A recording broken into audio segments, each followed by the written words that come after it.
तो ये तो हम बस मोहम्मद रफी की जिंदगी की घटनाओं से मिलते जुलते गीत बजाए चले जा रहे हैं। मगर क्या आप जानते हैं कि हिंदी फिल्मों में रफी साहब को अपना पहला सबसे खास ब्रेक कैसे मिला? इसके बारे में मुझे संगीतकारों के सरताज नौशाद साहब ने बताया था। तो सुनिए नौशाद की आवाज में रफी के पहले फिल्मी कदम का हाल। ये साहब तकरीबन 1942 का जिक्र है। कारदार प्रोडक्शन में मैं उस वक्त था और एक फिल्म बन रही थी जिसका नाम था पहले आप। तो एक दुबला पतला सा लड़का मेरे पास आया और लखनऊ से एक चिट्ठी लेके आया। मेरे वालिद साहब ने उनको चिट्ठी दी थी जिसमें सिफारिश की थी कि ये लड़का अच्छा गाता है, इसको कोई मौका दो। तो मैंने वो चिट्ठी पढ़ी, रफ़ी साहब को देखा, मैंने कहा भाई घबराइए नहीं, मुझे सुनाइए कुछ। तो उन्होंने कुछ गाना सुनाया डरते डरते। तो मैंने कहा ठीक है। तो उस फिल्म में एक कोरस सॉन्ग था, कोरस गाना, जिसमें और कई लड़के भी शामिल थे। तो उसमें लीडिंग मैंने इनको दी। वो गाना था हिंदुस्तान के हम हैं, हिंदुस्तान हमारा, हिंदू मुस्लिम दोनों की आंखों का तारा। तो इस गाने की जब रिकॉर्डिंग की, वो भी एक वाकया अजीब व गरीब है। हमारे रिकॉर्डिस्ट साहब ने कहा कि भाई फौजें जा रही हैं तो उनके जूतों का इफेक्ट भी आना चाहिए। तो हमने कहा अच्छा भाई आज कैंसिल कीजिए। तो हमने चोर बाजार से एक मिलिट्री का पुराना जूता खरीदवाया और वो रफ़ी साहब को पहनाया रिकॉर्डिंग के वक्त। मैंने कहा भाई इसके पैरों की थाप देते हुए गाइएगा, बेचारों के छाले पड़ गए थे पैर में। हिंदुस्तान के हम हैं, हिंदुस्तान हमारा, हिंदू मुस्लिम दोनों की आंखों का तारा। हिंदुस्तान के हम हैं, हिंदुस्तान हमारा, हिंदू मुस्लिम दोनों की आंखों का तारा।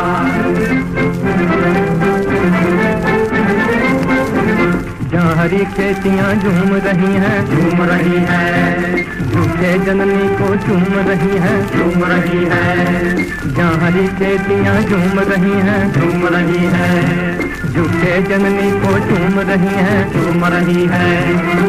सब जग से ऊंचा, सब जग से न्यारा, सब जग से ऊंचा, सब जग से न्यारा, गंगा जमुना बहे जहाँ वो भारत प्यारा।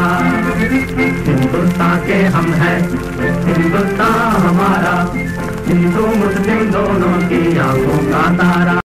वो गाना इस तरह से रिकॉर्ड हुआ और मेरे ख्याल से मैंने 30 या 40 रुपए उस वक्त के हिसाब से उनको दिए। तो कांपने लगा हाथ उनका और बहुत खुश हुए, बहुत शुक्र अदा किया। फिर हमने कहा भाई देखो तुम सब जगह जाओ, कोरस जहाँ भी होगा उसमें तुम्हें मौका मिलेगा।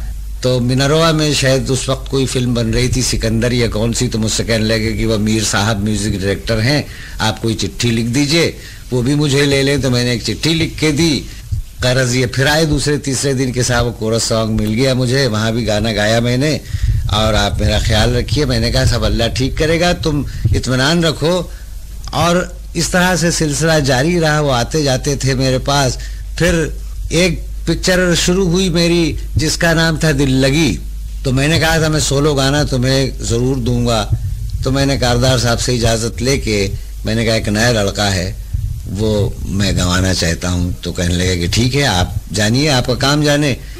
तो पहला सोलो गाना मैंने उनको दिया, तेरे कूचे में अरमानों की दुनिया लेके आया हूँ।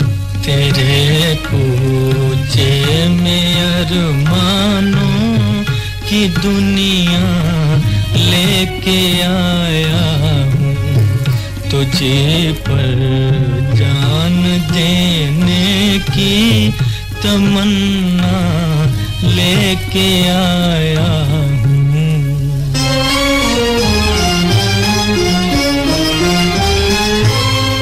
मिला था दिल से जब दिल याद करो, भूलने वाले अरे ओ भूलने वाले। मिला था दिल से जब दिल याद करो, भूल भूलने वाले, अरे ओ भूलने वाले, उसी बीते जमाने का सहारा लेके आया हूँ, तुझे पर जान देने की तमन्ना लेके आया हूँ। गीत के सितारों की महफिल में अभी भी आपने नौशाद साहब से सुना कि किस तरह उनके संगीत के सहारे मोहम्मद रफी ने फिल्मी दुनिया में जोरदार प्रवेश किया।